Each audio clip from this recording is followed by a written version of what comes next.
సత్యం. నీ వ్యాధిని కుదురుస్తానంటే నువ్వు చేస్తావు. నీకేం చేస్తానని ఆయన చెప్పాడు, అది చేసి పెడతాడండి ఆయన. సత్యం. నీ వాక్యమే సత్యం. దేవుడి మాటే సత్యం. వాక్యం అంటే మాట, ఆయన వాక్కు, ఆయన మాటే సత్యం. మనం ఆయన మాట వింటే బ్రతుకుతాం. నాకు తలలో శక్తి వస్తుంది. దేవుడు బిడ్డలారా చాలా ఆనందించబడతారు, ఆశీర్వదించబడతారు, అన్ని బ్లెస్సింగ్స్ ఇస్తున్నాడు ఆయన. ఈరోజు ఆయన నిన్న చెప్పాక ఆదివారం, ఈరోజు దేవుడి మందిరంలోకి వచ్చిన రోజు పరిశుద్ధాత్మ, దేవుడికి నేను రక్షణ అంగీకరిస్తే పరిశుద్ధాత్మతో నింపుతాను అన్నాడు ఆయన. పరిశుద్ధాత్మతో నింపితే ప్రియులారా ప్రవచనం జరుగుతుంది, ప్రవచన వాక్యం జరుగుతుంది. మనం శరీరానుసారం ఉంటే శరీరానుసారమైన వాక్యం చెప్పగలరు. బైబిల్ చదివే చెప్పడం వేరు, పరిశుద్ధాత్మతో జరగటం వేరు. అందుకే ఇందాక వాక్యం చేస్తున్న ఇమానుయేలు భాషాంతలో దేవుడు మనకు తోడు. యేసుక్రీస్తు వారు కాదు. యేసుని రక్షణ అంగీకరిస్తే యేసు ఆత్మ పరిశుద్ధాత్మ నీకు ఇస్తానని చెప్పాడు. సిమియోను పరిశుద్ధాత్మపూర్ణుడే దేవుడు స్తుతించాడు, ఆత్మపూర్ణుడే దేవుడు స్తుతించాడు. మన దేవుడు మరియా ఇంటి గురించి అంటే దేవుని ఆత్మగారని కదా బిడ్డలు కంది, పరిశుద్ధాత్మగా యేసుని కన్నాడు. పరిశుద్ధాత్మ లేకపోతే ఏమి లేదు, ఏమి జరగవు. మన మామూలుగా జరుగుతాయి దేవుడి పిల్ల. పరిశుద్ధాత్మగా అని కాలేదు, ఎంత మనం పొందుకుంటాం. ఆ పగలు వచ్చేస్తాయి మన శరీరం నుంచి. దేవుడు మంచి అంటే ఎంత శీతలంలో మీరు, ఎంత మంచులో మీరున్నా మీలోంచి అంత గట్టిస్తాడండి ఆయన. అంత పవర్ఫుల్ అగ్ని వేస్తాడు మనలో. ప్రార్థన చేసిపోతే మీరు ధన్యులు అవుతారు. దేవుడికి స్తోత్రం. హల్లెలూయా. చూడండి పరిశుద్ధ గ్రంథంలో నుంచి కీర్తనల 37:5 చూస్తూ ఒక మాట ఉన్నది చూడండి. నీవు ఆయన నమ్ముకును, ఆయన నీ ప్రతి కార్యాన్ని నెరవేరుస్తాడు. దేవుడికి స్తోత్రం. ప్రియులారా జీవము గల దేవుని బిడ్డ, నీవు నీ మార్గం యెహోవాకు అప్పగించు. నీవన్నీ దేవుడికి అప్పగించాయి. దేవుడు తప్పకుండా నీ కార్యం నెరవేరుస్తాడు. ఏం కావాలనో అది నెరవేరుస్తాడు. ఎందుకు ఇలా చెప్తున్నానంటే నేను నా జీవితంలో అనిపిస్తుందో చెప్తున్నాను. నేను దేవుడికి అప్పగిస్తాను, దేవుడి చేతుల్లో పెడతాను. దేవుడు అది నీకు చెప్తుంటుంటాను. అలాగే ప్రియమైన దేవుని పిల్లలు, నేను దేవుళ్ళు అనిపించకుండా మీకు చెప్పాను అనుకోండి, అది పెద్ద ట్రాష్. దేవుడు నేను పొందకుండా మీతో చెప్పాను, అది పెద్ద మోసం. నేను తల్లిలో ఉండి దాన్ని అనుభవిస్తుంటూ పొందుకుంటూ ఉంటూ మీ ఇందులో ఉండాలి, మీరు మంచి అద్భుతం పొందుతారని ఒక సాక్షిగా నేను ఉన్నాను. ఇక్కడ ఒక సాక్షి నేనే. గులాబీ అయింది, నువ్వేదో ముళ్ళ తప్ప ఎన్నో సమస్యలు బాధలు వచ్చి జయించుకుని వస్తే ఒక గులాబీ అవుతావు. నేను అలా జయించుకుని వచ్చి గులాబీ అయ్యాను. దేవుడు ఎంతో ప్రేమిస్తున్నాను. అంత ప్రేమిస్తుంటే అంటే దేవుడు బాగా ముద్దు పెట్టుకుంటున్నా. అందుకు దేవుడు కోపించే పరిస్థితి లేదండి. దేవుడు నన్ను చాలా ఇష్టపడుతున్నాడు. అర్థమంటారు? ఒకసారి చదవడం వాక్యం నేను ఎక్కడ చెప్పాను. ఆయన కోపము చూడండి, నేను చెప్పిన వాక్యం చదవండి. ఆయన కోపించాడు. సార్ ఆ ఒక్క వాటి మీద అంటే కుమారుడు ముద్దు పెట్టుకుని లేని ఏం చేస్తారు? ఆ 12 రోజుల్లో కుమారుడు ముద్దు పెట్టుకోండి. లేకపోతే ఆయన కోపిస్తారు. ఎవరు కోపిస్తారు? తండ్రి కోపిస్తాడు. కుమారుని ముద్దు పెట్టుకోకపోతే తండ్రికి పాపం రగులుకుంటారు. అంటే యేసుని ముద్దు పెట్టుకోగానే, యేసుని ప్రేమించకపోతే, మన కొరకు రక్తము కార్చిన ఆ యొక్క సర్వాధికారిని కనుక ఇష్టపడకపోతే తండ్రి పాపం రగులుకుంటుంది. ఆ రగులుకున్నది 24లో ఉంది. కుమారుని ముద్దు పెట్టుకుని లేకపోతే ఆయన ఏం చేస్తారట? మనందరం ముద్దు పెట్టుకోవడానికి వచ్చారు. దేవుడికి స్తోత్రం. హల్లెలూయా. దేవుడు మీరు ముద్దు పెట్టుకున్నారనుకోండి, దేవుడు పాపం ఎందుకుంటారు? నేనేది ఎందుకుంటారు? నా మీద ఎందుకుంటారు? మన మీద ఎందుకుంటారు? దేవుడు పెట్టారా?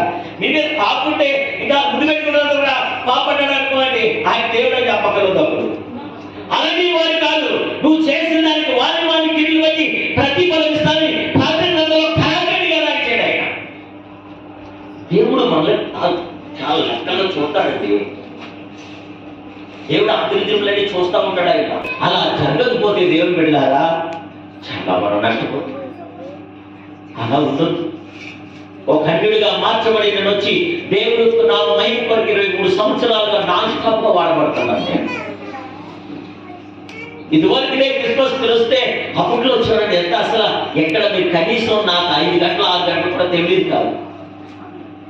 అప్పట్లో నేను చెప్పేవాడు నేను అంత చేయలేనని చెప్పేసి తగ్గి తగ్గిపోయాను అనమాట. ఎందుకంటే అంత మనం చేయలేము. ఇప్పుడు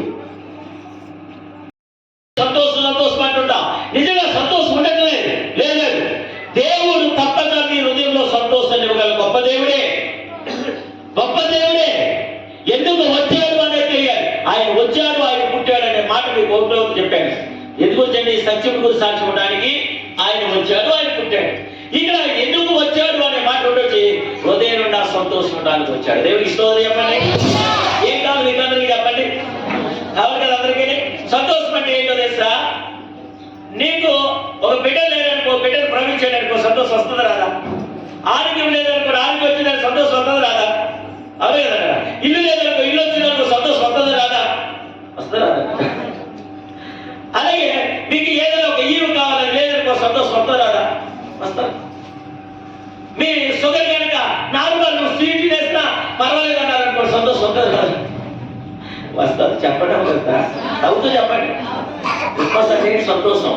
మొక్కలు సిగ్గించుకోవడం పెట్టుకున్నాను అనుకో, సంవత్సరం అంతా తీసిపోతే అలా పెట్టుకుపోతే మొత్తం చెప్తున్నా, నాకు తెలుస్తున్నాను మట్టిలో. ఇలా ఏం చేస్తానే ఇలా బాగా బిగించారు అనుకోండి, ఇదంతా దేవుడితో లేనప్పుడే సాతాను మన మీద పెద్దగా చేస్తాడు. దేవుడి దగ్గర ఉన్నాడు, సాతాను మిమ్మల్ని ఏమి కనీసం ఇష్టమంత కూడా వాడు మిమ్మల్ని ఏం చేయలేదు. అది అవ్వదు. దేవుడు చెప్ప మీతో అంట. దేవుడికి స్తోత్రం, హల్లెలూయా. సరే దేవుని పిల్లారా, మరి సాక్షాత్తు జగత్ రక్షకుడు అయిన దేవదేవుడు ఈ భూమికి దిగి వచ్చిన మహారోజే ఈ క్రిస్మస్. దేవుడికి స్తోత్రం. మన కొరకు ఏం చేస్తాడంటే భూమి మీదకి దిగి వచ్చాడు. ఎలా దిగి వచ్చాడంటే కృపాసత్య సంపూర్ణంగా దేవుడి భూమి మీదకి దిగి వచ్చిన ఒక మహత్తైన రోజే ఈ క్రిస్మస్ రోజు. దేవుడికి స్తోత్రం, హల్లెలూయా. ఆయన దేవుని ప్రేమ మన మీద చూపిస్తున్నాడు. ఆయన అలా చూపిస్తూ తన దర్శనమిచ్చిన ఒక మహత్తైన రోజే ఈ క్రిస్మస్ రోజు కనుక కూర్చాడు. ఈ రోజుని మీరు బైబిల్ వాక్యం ఉండే చూద్దాం. యేసుక్రీస్తు ప్రభువు వారు ఆయన రెండూ చెప్పుకున్నాడు. నేను పుట్టాను వచ్చాను కూడా చెప్పాడు. ఆల్రెడీ యేసే చెప్పాడు, ఇది ఎవరు చెప్పక్కర్లేదు. ఒకవేళ మళ్ళీ నేను ఎవరు చెప్తున్నానేమో అనుకుంటారు మీరు. యేసే అన్నాడు, నేను పుట్టాను, నేను వచ్చాను, నేను వచ్చాను, నేను పుట్టాను అంటున్నాడు. అంటే నేను ఈ రెండు మాటలు ఎందుకు చెప్తున్నాను? ఆల్రెడీ విషయాలన్నీ ఆల్రెడీ చెప్పాను అందరికీ. దేవుడు వచ్చాడు, దేవుడు పుట్టాడు, దేవుడు పుట్టాడు, దేవుడు వచ్చాడు.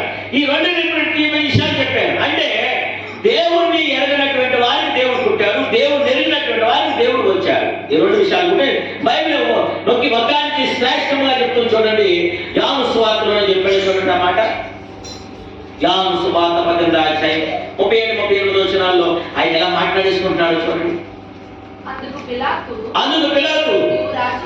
నీవు రాజువా అని అడుగుతున్నాడు. పిలాతు అంటున్నాడు, నీవు రాజువా యేసు నీవన్నట్టు నేను రాజునే. దేవుడికి స్తోత్రం చెప్పండి.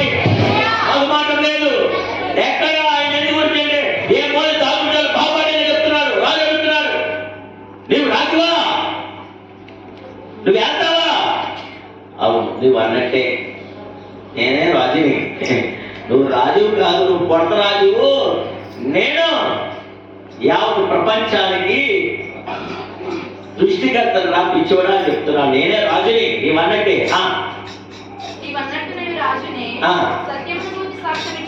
సత్యమును గురించి సాక్ష్యమిచ్చుటకు నేను పుట్టింది. దేవునికి స్తోత్రం. ఎందుకు పుట్టాడు అంటే ఈయన సత్యమును గురించి సాక్ష్యం ఇవ్వడానికి పుట్టాడు. దేవునికి స్తోత్రం, హల్లెలూయా. ఎందుకు పుట్టావు? సత్యమును గురించి సాక్ష్యం ఇవ్వడానికి. ఏంటి సత్యం అంటే ఇలా ఎప్పుడో మనం సత్యమును గురించి సాక్ష్యం ఇవ్వడానికి ఆయన పుట్టాడు. దేవునికి స్తోత్రం. సత్యం ఏంటి? సత్యం తెలుసా? క్రీస్తుని ఎరగడమే సత్యం, పరలోకం ఉందనేదే సత్యం. ఆయన నీతిని రాజ్యాన్ని వెలగడమే సత్యం. ప్రియులారా, మనకి ఈ భూమి 70-80 సంవత్సరాలుగా బతుకుతాం. ఈ వెనకాల బతుకు లేదు మనకి. ఈ వెనకాల ఒక లైఫ్ దేవుడి దగ్గర ఉంది. ఆయన సత్యమును గురించి సాక్ష్యం ఉండడానికి వచ్చాడు అని పుట్టాడట. ఇందు నిమిత్తమే ఈ లోకమునకు నేను వచ్చింది. దేవునికి స్తోత్రం. పుట్టాను, వచ్చాడు అన్నాడు కదండి. పుట్టాను అని చెప్పుకున్నాడు, వచ్చాడు. ఎవరు చెప్పారు? యేసు ప్రభువే చెప్పాడు. ఇప్పుడు నేను చెప్పిన మాట, నేను పుట్టాను, నేను వచ్చాను అంటే దేవుడు ఈ రోజు ఇప్పుడే కదా. ఈ రోజు చాలా మంది అనుకుంటారు, ఇప్పుడు దేవుడు నమ్మకం వాళ్ళు కాదు. యేసుప్రభుడే చదివారు. యేసుప్రభు అందరికీ ప్రభువే, అందరికీ దేవుడే. అందుకని బొట్టెడు చెప్పింది కాదు, అందరికీ దేవుడు. అందరూ ప్రపంచానికి ఒళ్ళు తెచ్చిన వాడు ఈయనే, అందరికీ దేవుడు. ఈరోజు యేసుప్రభు పుట్టినరోజు అంటే అలా వెళ్ళి ఒకసారి దేవుడి సన్నిధికి వెళ్ళొద్దాం, సంవత్సరానికి ఒకసారి ఏదో సరికి వెళ్ళి దేవుడి సన్నిధికి వెళ్ళొద్దాం అని సంవత్సరానికి ఒకసారి వచ్చి మార్చబడిన వాళ్ళే మన అందరం. ఒక్కసారి వచ్చింది మనం కూడా ఒక్కసారి వచ్చి ఇప్పుడు వారం దేవుడి మందిరంలో ఉంటున్నవారు దేవుడికి స్తోత్రం. హల్లెలూయా. నాకైతే తెలుస్తుంది కదా, ఒక్కసారి వెళ్ళొద్దాం. నేను చెప్పినప్పుడు ఒక్కసారి వెళ్ళొద్దాం అన్న పిల్లలకి పలు కూర్చొని ప్రాప్తిస్తానికి ఒక్కసారి వెళ్ళినప్పటికే. ఇప్పుడు ఎక్కడైనా లేబట్టి కొంతమంది లేపుతాను నేను. ఒక్కసారి మా రెండు ఒక్కసారి అంటే ఆ ఒక్కసారి ఉంటే ఇక సంచులు పెట్టకుండా ఉన్నట్టు వాళ్ళ డాక్టర్ గారితో సైతం ఒక్కసారి అన్న మాట ఏంటంటే వచ్చినప్పుడు ఇవాళ వారం ఎందుకు వచ్చి పెట్టట్లేదు ఆయననే కాదు, చాలా మంది. అంటే ప్రియులారా, ఆ ఒక్కసారి నువ్వు నడిపిస్తున్నావా? నడిపిస్తే తప్పకుండా నీ కుటుంబంలో రక్షణ కలుగుతుంది. దేవునికి స్తోత్రం. రండి ఈ వేళ ఇంట్లో భార్య అంటది, రండి ఈ వేళ అయినా దేవుడి సన్నిధికి ఒక్కసారి నా మీద దయించి మీరు వస్తే నేను ఎందుకు నాకు చేయకపోయినా పర్వాలేదు, నాకేం చేయకపోయినా పర్వాలేదు, ఒక్కసారి మీరు చర్చకి రండి చాలు. మీరు వస్తే జీవితాంతాలను పాదాలు ముక్తారంట. ఆ మాటి వచ్చినోడు మార్గొచ్చుకున్నాడు కొంతమంది నాకు తెలుస్తున్నది. దేవుడికి స్తోత్రం. భార్య ప్రాధాన్యపడుతుంది. ఎందుకంటే ఆ మాట వెళ్ళండి తెక్కల గురించి మాట్లాడాలి, మాట తెక్క కొడుకుల గురించి తెక్క కూతురు గురించి అడుగుతారా తల్లి. అడిగినప్పుడు ఏమవుతున్నారంటే ఒక్కసారి రండి అంటే ఆ ఒక్కసారి వచ్చినప్పుడు ఏం చేస్తారంటే అది ఖచ్చితంగా దేవుడు గమనిస్తున్నారు. దేవుడికి స్తోత్రం. హల్లెలూయా.